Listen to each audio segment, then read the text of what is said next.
ನಂದ ಗೋಕುಲ ಸೀರಿಯಲ್ನಲ್ಲಿ ಅಮೂಲ್ಯ ಬಂದುಬಿಟ್ಟು ವಲ್ಲಭನಿಗೆ ಸ್ವಲ್ಪ financially help ಮಾಡಿದರೆ ಆಯಿತು ಅಂದ್ಬಿಟ್ಟು ಹೋಮ್ ಬೇಸ್ಡ್ ಬೇಬಿ ಕೇರ್ ಅಂತ ಒಂದು ಕೆಲಸಕ್ಕೆ ಸೇರಿಕೊಳ್ತಾಳೆ. ಅಲ್ಲಿ ಒಂದು ಬೇಬಿನ ಕೇರ್ ಮಾಡೋದಿರುತ್ತೆ.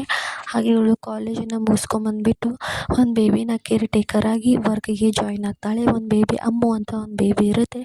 ಆ ಬೇಬಿನ ಪುಟ್ಟಿ ಅಂತ ಆ ಬೇಬಿನ ಕೇರ್ ಮಾಡಬೇಕಾಗುತ್ತೆ. ಅವ್ರ ಡ್ಯಾಡಿ ಮಾಮ್ ಇಬ್ಬರು ಕೆಲಸಕ್ಕೆ ಹೋಗಿರ್ತಾರೆ. ಇವಳೇ ಫುಲ್ ಡೇ ಅವಳನ್ನ ನೋಡ್ಕೊಳ್ಬೇಕಾಗಿರುತ್ತೆ. ಆನಂತರ ಏನಾಗುತ್ತೆ ಅಂತಂದರೆ ಈ ಬೇಬಿನ ನೋಡ್ಕೊಳ್ಳೋದು ಎಷ್ಟು ಈಸಿ ಅಲ್ವಾ, ಹಾಗಾಗಿ ಮತ್ತು ಅವ್ರ ತಂದೆ ತಾಯಿಗೆ ಯಾಕೆ ಇಷ್ಟು ಪ್ರಾಬ್ಲಮ್ ಆಗ್ತಾಯಿದೆ ಇವಳಿಂದ ಅಂತ ಅನ್ಕೊಳ್ತಾ ಬೇಬಿನ ಕೇರ್ ಮಾಡ್ತಿರ್ತಾಳೆ. ಹಾಗೆ ಅವಳಿಗೆ ಟೀಚಿಂಗ್ ಮಾಡ್ತಿರ್ತಾಳೆ. ಟೀಚಿಂಗ್ ಆದ ತಕ್ಷಣ ಅವಳಿಗೆ ಒಂದು ಕಾಲ್ ಬರುತ್ತೆ. ಕಾಲ್ ಪಿಕ್ ಮಾಡಿಬಿಟ್ಟು ಈ ಕಡೆ ಮಾತಾಡಬೇಕು ಅನ್ನೋಷ್ಟರಲ್ಲಿ ಬೇಬಿ ಅಂದ್ಬಿಟ್ಟು ಒಳಗಡೆ ಹೋಗಿರ್ತಾಳೆ. ಒಳಗಡೆ ಹೋಗ್ಬಿಟ್ಟು ಅವಳು ಒಂದು ಕ್ಯಾಡ್ಬರಿ ಚಾಕ್ಲೇಟನ್ನು ತಂದುಬಿಟ್ಟು ತಿನ್ನೋಕೆ ಅಂತ ನೋಡ್ತಿರ್ತಾಳೆ. ಆಗ ಅಮೂಲ್ಯ, ಬೇಬಿ ಈಗ ಚಾಕ್ಲೇಟ್ ತಿನ್ನಬಾರ್ದು, ಚಾಕ್ಲೇಟ್ ಕೊಡುವ ನಂತರ ತಿನ್ನುವಂತೆ ಅಂತ ಕೈಯಲ್ಲಿರೋ ಚಾಕ್ಲೇಟ್ನ ಇಸ್ಕೊಳ್ತಾಳೆ. ಆಗ ಅವಳು ಜೋರಾಗಿ ಕಿರ್ಚ್ಕೊಳ್ಳೋಕ್ಕೆ ಶುರು ಮಾಡ್ತಾಳೆ ಆ ಬೇಬಿ. ಆ ನಂತರ ಅವಳು ಹಾಗೆ ಕಿರ್ಚಬಾರ್ದು ಅದು ಇದು ಅಂತ ಹೇಳ್ಬಿಟ್ಟು ಆ ಬೇಬಿ ಹಿಂದಿಂದ ಹೋಗ್ತಿರ್ತಾಳೆ. ಅಲ್ಲೇ ಕಾಲು ಜಾರ್ಬಿಟ್ಟು ಕೆಳಗಡೆ ಬೀಳ್ತಾಳೆ.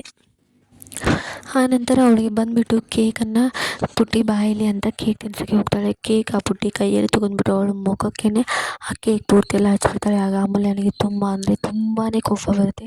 ಆಗ ಅವಳು ಕೋಪನ ಸಹಿಸ್ಕೊಳ್ತಾ ಅದೇ ರೀತಿ ಪುಟ್ಟಿ ಹಾಗಲ್ಲ ಹೀಗಲ್ಲ ಅಂತ ಅವಳನ್ನು ಸ್ವಲ್ಪ ಸಮಾಧಾನ ಮಾಡಿಬಿಟ್ಟು ಮತ್ತೆ ಅಭ್ಯಾಸ ಮಾಡಿಸ್ತಾಳೆ. ಹಾಗೆ ಚಾಕ್ಲೇಟ್ ಕೇಕನ್ನು ತಿನ್ನಿಸ್ತಾಳೆ.